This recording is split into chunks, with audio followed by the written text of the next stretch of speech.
Welcome to S के team classes. आज के इस लेक्चर में हम डिस्कस करने वाले हैं बीएससी पार्ट सेकेंड ईयर के लिए मैथमेटिक्स में हमारे पास फर्स्ट पेपर होता है, जिसमें हम यूनिट सेकंड को कंटिन्यू करने वाले हैं, जहां पर हम डिस्कस कर रहे थे रोल प्रमेय को।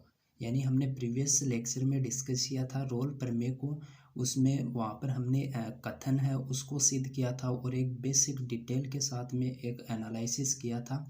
देन हमारे पास जो नेक्स्ट कॉन्सेप्ट आता है वो आता है कोशी अनुक्रम का।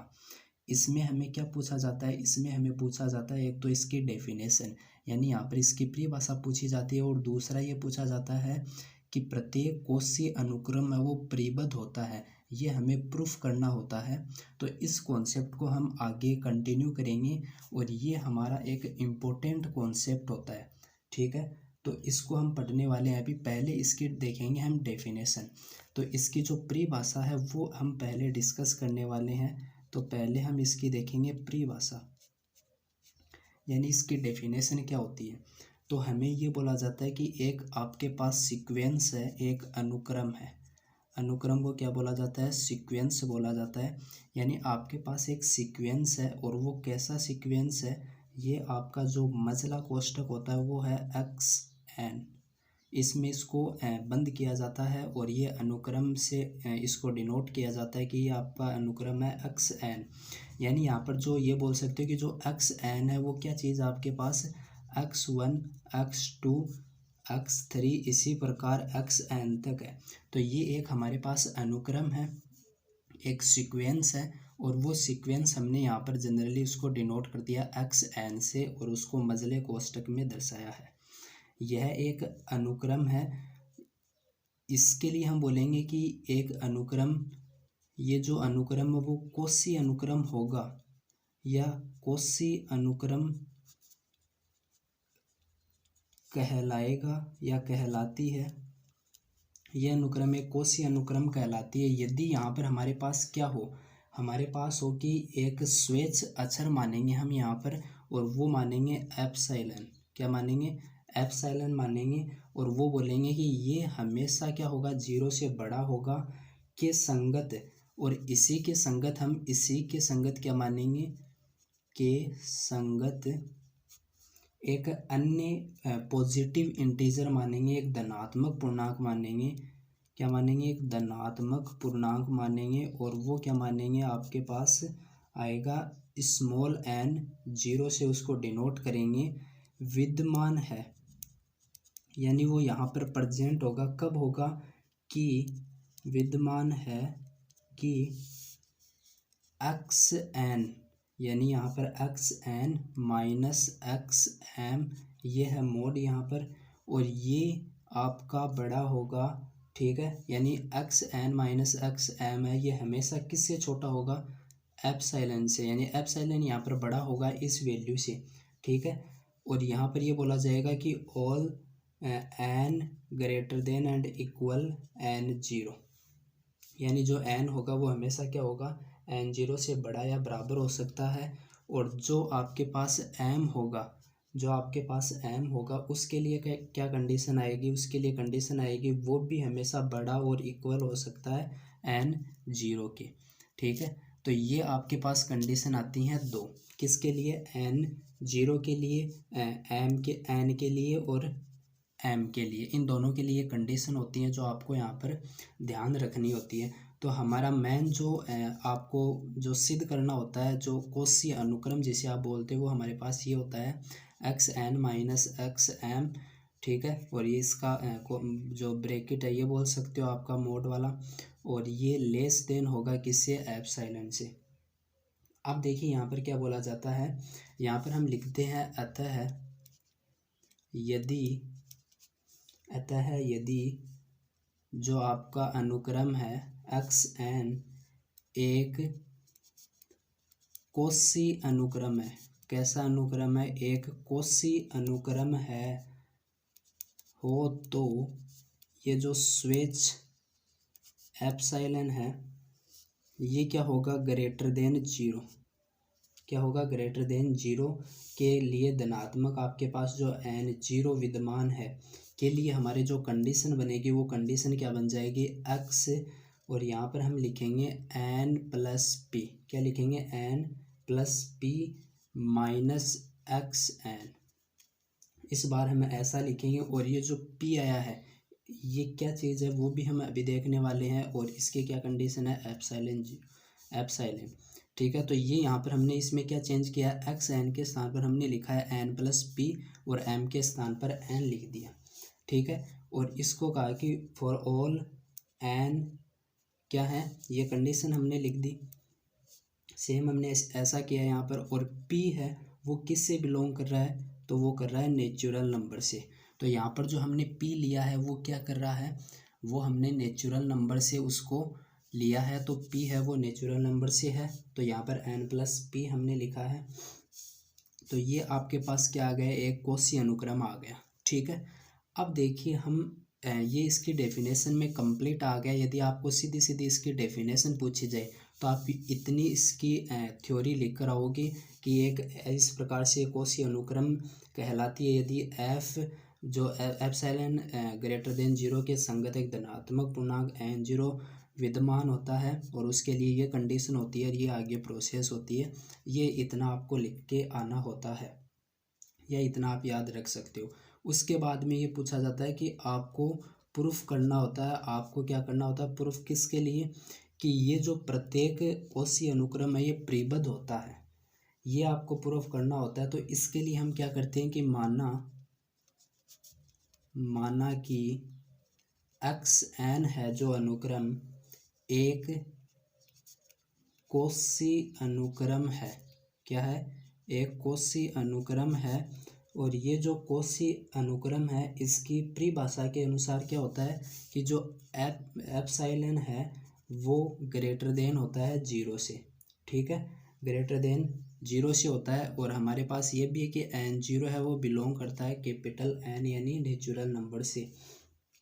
ठीक है, ताकि हमारे पास क्या आ सके, हमारे पास आ सके कि X M minus X N है वो हमारे पास आ सके greater than less than epsilon से।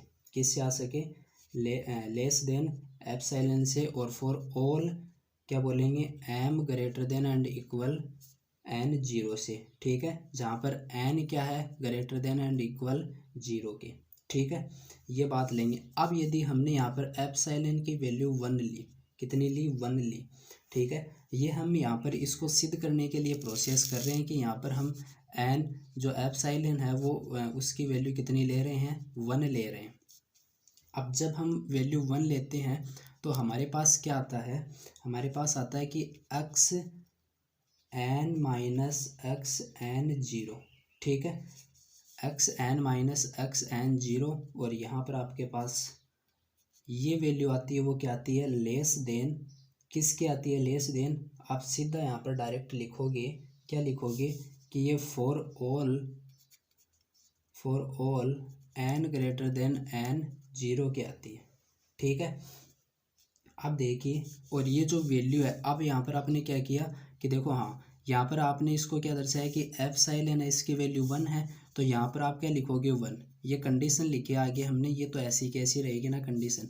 यहाँ पर हमने क्या लिया है, n greater than and equal n0, और ये एप्सिलॉन के स्थान पर हमने क्या रख दिया, 1 रख दिया। तो यहाँ पर इसको सेम हमने फॉलो किया है। उसके बाद में यहाँ पर क्या किया है, इसको थोड़ा सेपरेट करेंगे। देखो एक्स n0, ठीक है, -1, इसको इस तरफ लेकर आ गए।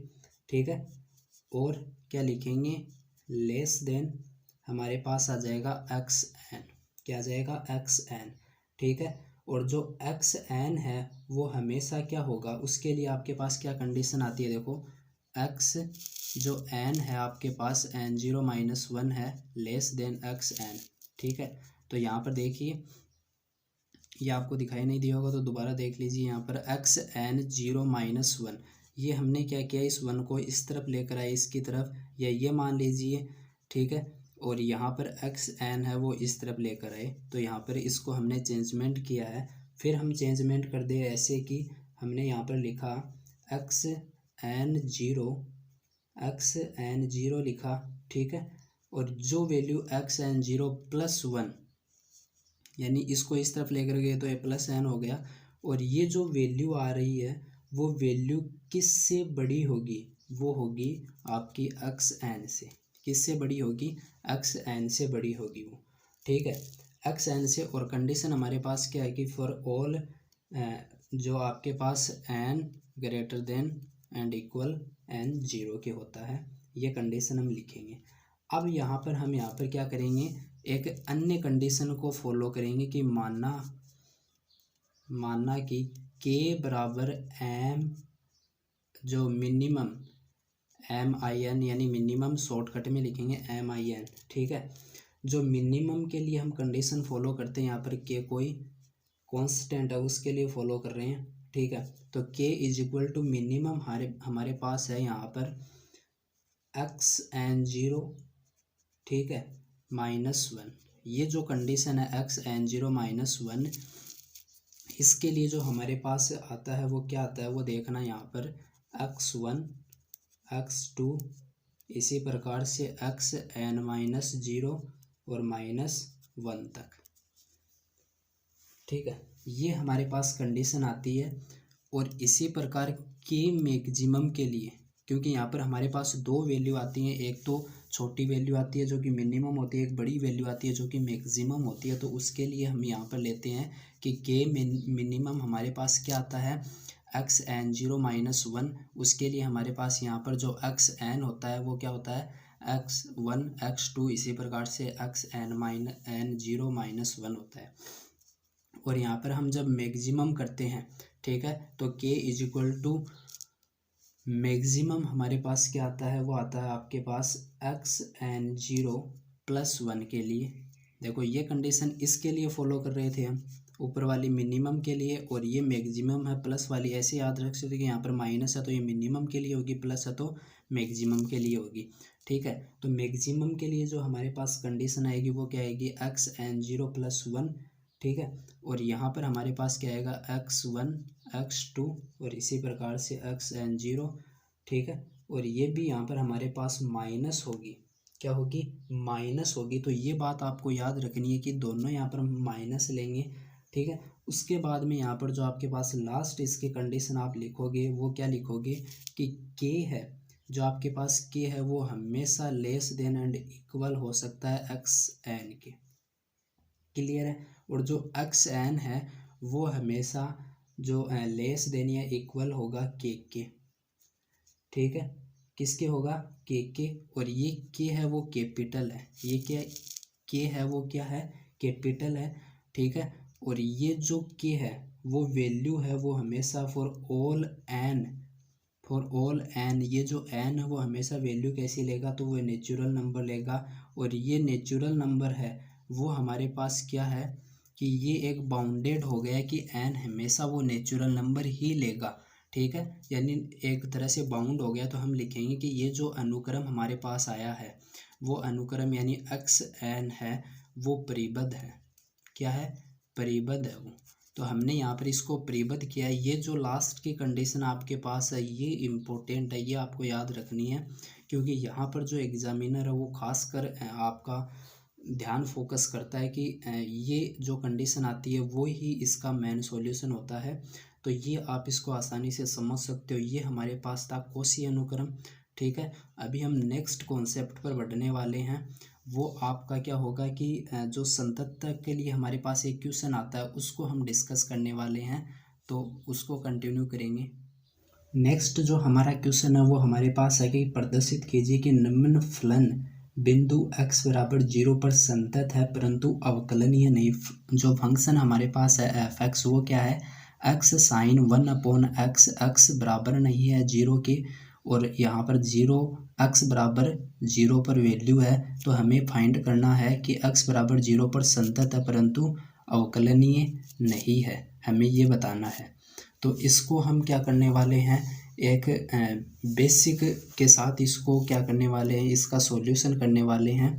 और ये जो कॉन्सेप्ट है ये आपका 12th में चलता था, बहुत ही शानदार तरीके से इसको एक्सप्लेन करेंगे ताकि इस पर बेस कैसा भी आपके पास क्वेश्चन आ जाए संतत्या का और आपका अवकलनीयता का, तो आप उसको आसानी से अटेम्प्ट कर सकते हो। तो उसको हम ध्यान में रखते हुए इसका अच्छे से सॉल्यूशन करेंगे। तो देखो आपको क्या करना होता है, आपके पास फंक्शन गिवन होता है तो उसमें आपको यहाँ पर संतत और अवकलनीयता को परिभाषित करना होता है, उसको दर्शाना होता है। तो एक कॉन्सेप्ट आपने पढ़ा होगा कि जो फंक्शन संतत होता है उसका अवकलनीयता होना जरूरी नहीं है, ठीक है, वो हो भी सकता है और नहीं भी हो सकता, लेकिन कोई जो फंक्शन होता है वो अवकलनीय है तो उसका ये कन्फर्म है कि वो संतत जरूर होगा। यानी जो फंक्शन अवकलनीय तब ही होगा जब वो संतत होगा, ठीक है। तो उस पर कुछ बेस ये क्वेश्चन है। तो यहाँ पर हम पहले लिखते हैं कि जो फलन दिया हुआ है वो हमारे पास ये है, ठीक है। तो हम यहाँ पर पहले उस फलन की क्या निकालते हैं, वैल्यू निकालते हैं। तो यहाँ पर लिखेंगे फलन का मान, और हमें मान किस पे निकालना है, f0 पर, यानी x की वैल्यू हमारे पास 0 है। तो हम यहाँ पर देखेंगे कि हमने यहाँ पर 0 पुट किया तो साइन 1/0 हमें देखना ही नहीं है, लेकिन हमने यहाँ पर 0 ही देखा तो ये इसकी वैल्यू कितनी आ गई, 0 आ गई। या फिर यहाँ पर देखिए आप x बराबर 0 पर वैल्यू कितनी आ रही है, 0 आ रही है, ठीक है। अब हम चलेंगे इसकी लिमिट को फाइंड करेंगे, यानी संततता का जो परीक्षण करना वो किस प्रकार से करते हैं वो हम यहाँ पर देखने वाले हैं। तो पहले हम क्या करते हैं, इसका जो लिमिट के लिए जो जांच करने वाले हैं f0 + 0 के लिए हम करेंगे, यानी ये हमारे पास आ गई। कौन से लिमिट बोलेंगे इसको, तो यहाँ पर लिख देता हूँ मैं, ये है हमारे पास दाईं सीमा। कौन सी लिमिट है, दाईं सीमा है, ठीक है। लेफ्ट लिमिट आपकी, राइट लिमिट आपके पास आ जाती है। 0 + 0 के लिए हमारे पास होती है लिमिट h टेंड्स टू 0। ये एक्चुअल में क्या होता है, f(h + 0) होता है, ठीक है, या 0 + h लिख सकते हो, ठीक है। तो लिमिट h टेंड्स टू 0 हमारे पास आता है 0 + h, ठीक है। और ये वैल्यू हमारे पास किसी आ गई x। अब यहाँ पर हम limit h tends to 0 function आता है हमारे पास f(x), उस फंक्शन में हम x के स्थान पर ये चीज़ पुट करते हैं, यानी h + 0 या 0 + h पुट करते हैं। तो 0 + h यहाँ पर हमने x के स्थान पर रखा तो 0 + h रख दिया। फिर आगे क्या लिखेंगे, साइन 1/x के स्थान पर क्या रखना है, 0 + h। क्लियर है, ये हमने लिखा। फिर हम आगे के स्टेप की ओर बढ़ते हैं। तो लिमिट h टेंड्स टू 0 होता है हमारे पास, 0 + h क्या लिखोगे, h हो जाएगा, और ये साइन 1/h हो जाएगा। क्लियर, इतनी वैल्यू आ गई। अब हम इसको आगे क्या सोल्व करेंगे, सोल्व ऐसा करेंगे कुछ कि इसकी लिमिट अलग रखेंगे और इसकी लिमिट अलग रखेंगे, क्योंकि यहाँ पर हम 0 वैल्यू पुट करेंगे तो ये 0 हो जाएगा, और 1/0 ये इन्फिनिटी बन जाएगा कि इन्फिनिटी की हमारे पास वैल्यू नहीं होती, तो हम इसको डायरेक्ट ऐसे नहीं कर सकते। तो हम इसकी अलग अलग लिमिट रखेंगे। तो हमारे पास आ जाएगी limit h tends to 0 h की, और एक अलग से इनटू में लिमिट रखेंगे h tends to 0 sign 1/h की। क्लियर है इतना। अब देखिए हमारे पास ये वैल्यू आएगी, वो क्या आएगी कि जो लिमिट h टेंड्स टू 0 है ये तो हमारे पास कितनी आ गई, तो आप बोलोगे 0 आ गया, ठीक है। यानी यहाँ पर तो डायरेक्ट वैल्यू आ गई, लिमिट साइन 1/h। अब यदि आपको पता हो कि लिमिट जब साइन 1/h होता है और ये कुछ इन्फिनिटी के फॉर्म में बन रहा, तो इसका प्रसार करते हैं, और प्रसार हम देखते हैं तो हमारे पास इसकी जो वैल्यू आती है, इसका जो इंटरवल आता है वो हमेशा -1 और +1 के बीच में ही हमेशा इसकी वैल्यू रहती है। तो हम यहाँ पर इसके लिए लिखेंगे कि -1 व, क्योंकि हमें इसकी फ़िक्स वैल्यू पता नहीं है भाई, इन्फिनिटी है, कोई ना कोई तो वैल्यू आएगी ना, तो हमें फिक्स नहीं पता है, लेकिन हमें इसका इंटरवल पता है, वो क्या है, -1 व 1 के मध्य इसकी वैल्यू होगी, ये हमें पता है। तो ये हम लिखेंगे -1 व 1 के मध्य एक परिमित संख्या होगी। कैसी संख्या होगी, एक परिमित संख्या होगी, हमें इतना पता है। तो हम यहाँ पर डायरेक्ट क्या लिखेंगे कि f0 + 0 बराबर हमारे पास क्या आ गया, 0 आ गया। यानी यहाँ पर कोई भी वैल्यू आएगी उसको 0 से मल्टीप्लाई करेंगे तो वो 0 आ जाएगा। क्लियर है इतनी बात, ये हमने चेक कर लिया। उसके बाद में हम करेंगे बाईं सीमा। कौन सी सीमा यहाँ पर चेक करने वाले हैं, इसकी लेफ्ट लिमिट को चेक करने वाले हैं, और वो करेंगे जब हमारे पास f0 - 0 होगा, ठीक है। 0 - 0 हमारे पास आएगा तो उसके लिए हम यहाँ पर सेम प्रोसेस को अपनाते हुए बस प्लस के स्थान पर यहाँ पर माइनस हमें लेना है। क्लियर है, 0 - h लिखेंगे, साइन फंक्शन में वही वैल्यू x के स्थान पर हम पुट करते जाएंगे, और आगे हमारे पास जो वैल्यू आएगी वो सेम माइनस एच आ गई यहाँ पर, और इनटू में क्या आ जाएगा साइन 1/-एच। सेम प्रोसेस वही अपनाएंगे हम यहाँ पर। देखिए माइनस, ये इसको जब साइन में होता है तो हमने ये कॉन्सेप्ट पढ़ा हुआ है कि साइन जब माइनस एक्स होता है तो वो माइनस साइन एक्स हो जाता है, ठीक है। माइनस साइन एक्स हो जाता है तो उसके लिए माइनस बाहर आ जाता है तो ये माइनस माइनस प्लस हो जाएगा। तो यहाँ पर लिखेंगे कि लिमिट जो एच चेंज टू जीरो है ये प्लस हो जाएगा, एच साइन 1/एच आ गए यहाँ पर।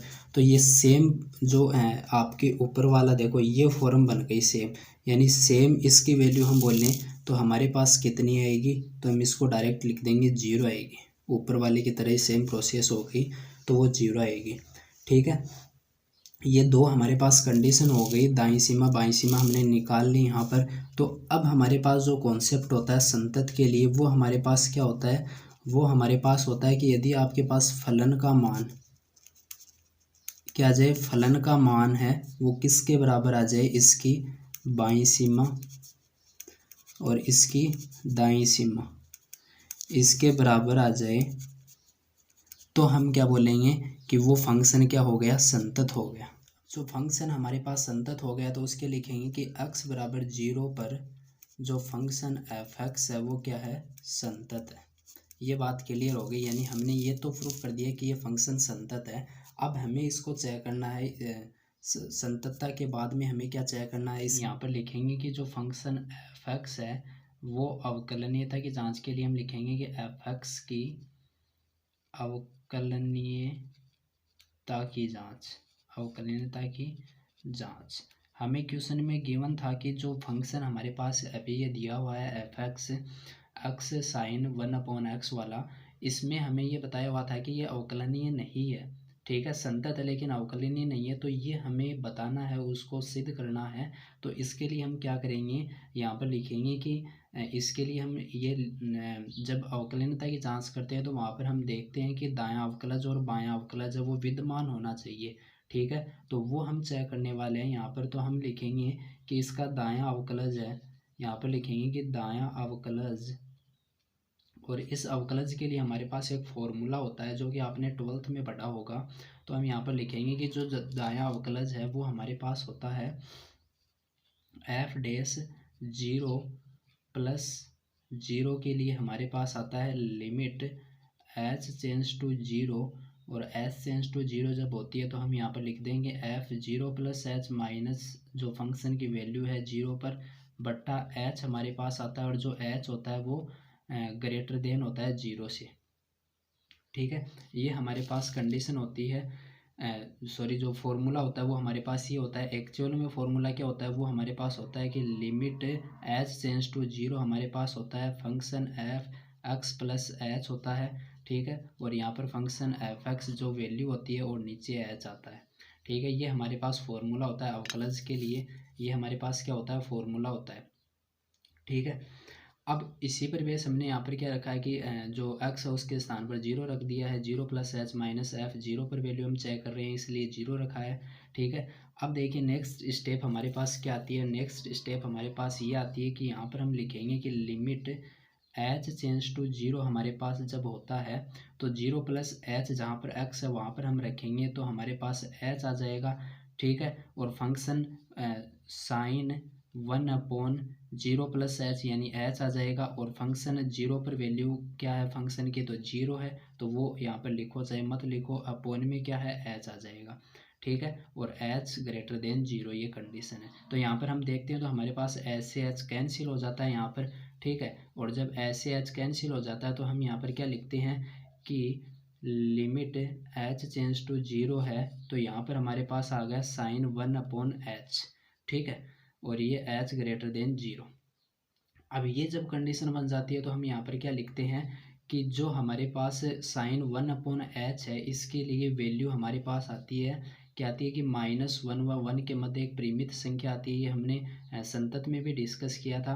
तो यहाँ पर हम क्या लिखेंगे कि जो एफ डैश 0 प्लस 0 आ रहा है वो हमारे पास आ रहा है कि एक -1 व 1 के मध्य परिमित संख्या आ रही है, क्या आ रही है, एक परिमित संख्या आ रही है। और ये जो परिमित संख्या है वो कोई ना कोई यहाँ पर हमारे पास संख्या होगी।